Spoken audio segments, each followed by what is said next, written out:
अखिलेश यादव के जीजा को योगी बनाएंगे मंत्री। जी हां, अखिलेश यादव के जीजा यानी अनुजेश यादव, जिन्हें भारतीय जनता पार्टी ने उपचुनाव में करहल से अपना प्रत्याशी बनाया था। हालांकि करहल में उनकी जीत तो नहीं हुई, लेकिन उन्होंने हार के अंतर को इतना कम कर दिया कि वो बीजेपी के लिए किसी बड़ी जीत से कम नहीं थी। दरअसल करहल समाजवादी पार्टी का गढ़ है और वहां पर समाजवादी पार्टी हमेशा से 60,000 65,000 वोटों से जीतती आ रही थी। लेकिन अनुजेश यादव को जब बीजेपी ने प्रत्याशी बनाया तो यह हार का अंतर 13,500-14,000 के बीच में आ गया, जो बीजेपी के लिए किसी जीत से कम नहीं। अब योगी आदित्यनाथ उत्तर प्रदेश की सियासत में एक बड़ा उलटफेर करने के मूड में हैं और अनुजेश यादव को मंत्री बनाया जा सकता है।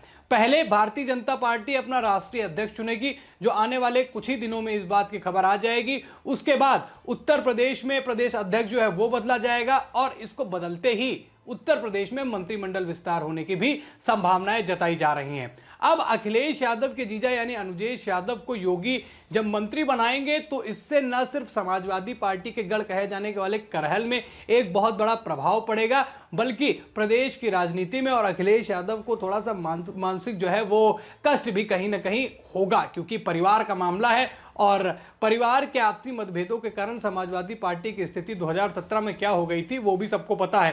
तो योगी आदित्यनाथ उसी जड़ पर एक बार दोबारा चोट करना चाहते हैं, उस पर दोबारा वार करना चाहते हैं। क्या होगा पूरा मामला, चलिए वो मैं आपको समझा देता हूं। सबसे पहले नजर डालिए कि हार के बाद ये मंत्री कैसे बन जाएंगे।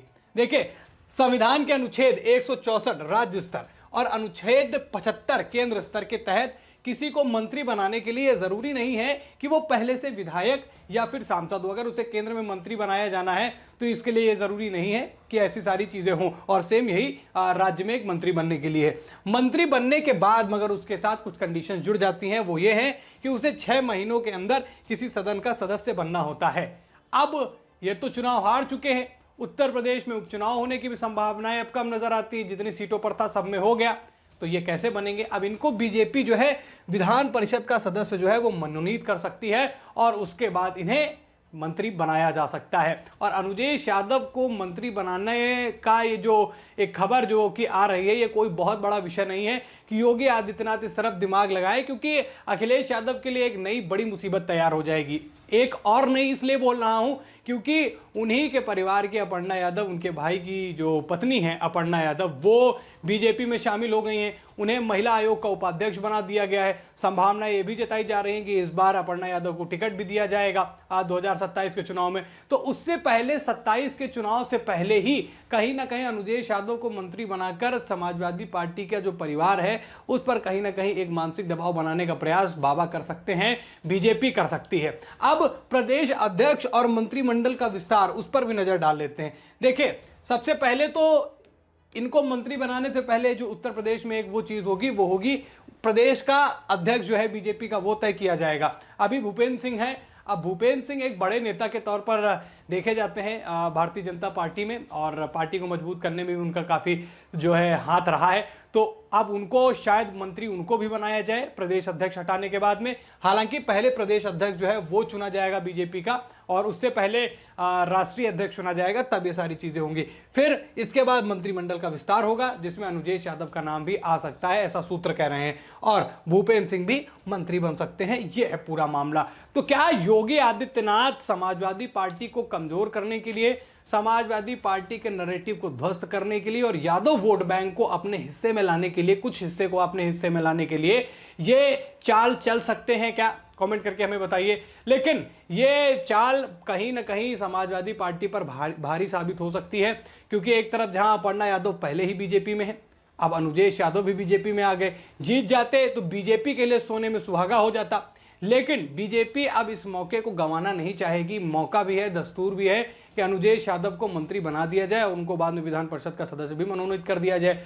तो योगी आदित्यनाथ इस तरफ सोच रहे हैं, ऐसा सूत्र कह रहे हैं, ऐसी खबरें भी चल रही हैं। जहां एक तरफ अखिलेश यादव ने सदन में राष्ट्रीय अध्यक्ष के लिए बीजेपी के थोड़े से कान घुमाए थे, कान खींचे थे, तो कहीं ना कहीं जहां अमित शाह का वो रिप्लाई आता है उसके बाद हो सकता है कि लगातार अखिलेश यादव को जवाब देने के लिए, अखिलेश यादव के लिए नए चैलेंजेस खड़े करने के लिए बीजेपी ये पैतरा अपना सकती है। सिर्फ योगी आदित्यनाथ ही नहीं बल्कि उत्तर प्रदेश के बाहर जहां से बीजेपी का संचालन जहां से बेटर होता है, जहां यानी दिल्ली से भी इस बात को लेकर चर्चा मानी जा रही है। ऐसा सूत्र बताते हैं कि योगी आदित्यनाथ जो है उनको भी ये चीज, उनके कान में ये बात डाल दी गई है कि अनुजेश यादव को मंत्रिमंडल में शामिल किया जाना चाहिए, जिससे कहीं ना कहीं समाजवादी पार्टी के कई नैरेटिव ध्वस्त होंगे और साथ ही साथ जो करहल उनका गढ़ है, जहां समाजवादी पार्टी लंबे समय से जीतती चली आई है, वहां पर कहीं ना कहीं उस बात का नुकसान जो है देखने को मिलेगा। और देखिए, सीधी सी बात है, जब कोई किसी के गढ़ में जाके उसके गढ़ को, उसके किले को तोड़ता है तो उसका लाभ अन्य जगहों से भी देखने को मिलता है।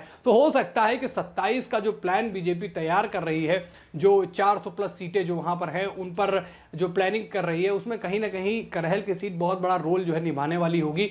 तो उसमें अनुजेश यादव को अगर मंत्री बनाते हैं तो बड़ा प्रभाव, बड़ा इंपैक्ट जो है देखने को मिलेगा। और सबसे बड़ी चीज ये होगी कि समाजवादी पार्टी जो कि एक परिवार से जुड़ी हुई है, मुलायम यादव के परिवार से, अब उनके बेटे राष्ट्रीय अध्यक्ष हैं अखिलेश यादव, कहीं ना कहीं वो टूटती हुई नजर आएगी। इससे पहले भी हमने देखा, चाचा तक बिखर गए थे, यानी शिवपाल यादव तक उन्होंने अपनी दूसरी पार्टी बना ली थी, लेकिन धीरे धीरे करके सारी चीजें ठीक हुई। शिवपाल यादव ने अपनी पार्टी को खत्म किया, फिर से अखिलेश यादव से हाथ मिला लिया और अब अखिलेश यादव के साथ में चल रहे हैं। खासतौर पर तब से ये बॉन्ड थोड़ा और मजबूत हो गया जब से मुलायम यादव इस दुनिया को छोड़ के गए, यानी स्वर्गवासी हो गए। उसके बाद से चाचा भतीजा वाली जोड़ी है वो चल रही है। पर इस बात को लेकर भी कान खिंचाई सदन में कभी योगी किया करते हैं, कभी अन्य मंत्री किया करते हैं, खासतौर पर केशव प्रसाद मौर्य इस बात को लेकर काफी जो है मजे लेते हैं समाजवादी पार्टी के। तो ये एक बहुत बड़ी चाल हो सकती है, ये एक बहुत बड़ा पैंतरा हो सकता है। और अगर ऐसा होता है तो उत्तर प्रदेश की राजनीति में एक बड़ा भूचाल आने वाला है, उत्तर प्रदेश की राजनीति में एक बड़ा चेंज देखने को मिलेगा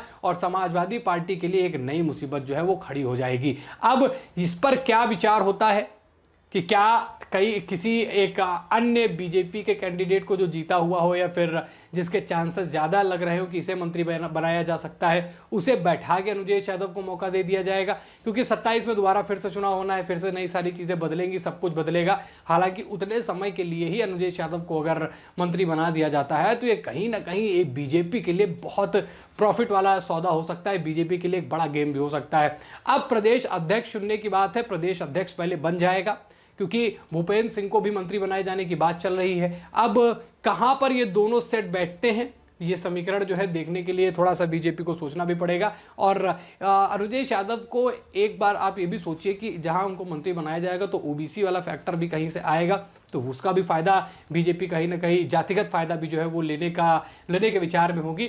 यादव वोट्स भी जो है बीजेपी को कहीं ना कहीं उससे अनुजेश यादव की वजह से कुछ ना कुछ बढ़ोतरी होगी। खैर, ये तो समय बताएगा, लेकिन सबसे पहले इंतजार है बीजेपी के राष्ट्रीय अध्यक्ष का, जिसके लिए लंबी चर्चा चल रही है। माना जा रहा है कि बहुत जल्दी इस बात की घोषणा हो जाएगी, लेकिन अनुजेश यादव को लेकर भी सियासी गलियारों में इस बात की हलचल है, इस बात की खबर है कि अनुजेश यादव को योगी आदित्यनाथ मंत्री बना सकते हैं। अब कौन सा विभाग मिलेगा, क्या मिलेगा, योगी आदित्यनाथ इनको अपने करीब रखते हैं या फिर मंत्री बनाकर एक मोहरे की तरह इस्तेमाल करेंगे, ये सब तो मंत्री बनने के बाद पता चलेगा। और बनाते भी हैं या नहीं बनाते, क्योंकि सोच जो है बीजेपी की सोच कुछ और होती है। क्योंकि अपर्णा यादव काफी लंबे समय से, अगर मैं गलत नहीं हूं तो लगभग 2, 2.5, 3 साल से जो है बीजेपी के साथ में जुड़ी हुई हैं और काफी लंबे समय उनको इंतजार करना पड़ा कि एक कोई महत्वपूर्ण जिम्मेदारी उनको सौंपी जाए। हालांकि उन्होंने पूरी अपनी कृतज्ञता जो है बीजेपी के लिए दिखाई, पूरे तरीके से बीजेपी के लिए तन मन धन से लगी हैं। पर बीजेपी वो पार्टी है जो लंबे समय तक का बीजेपी के लिए काम करता है, उसकी सारी टेस्टिंग हो जाती है, तब कहीं कोई मौका मिलता है।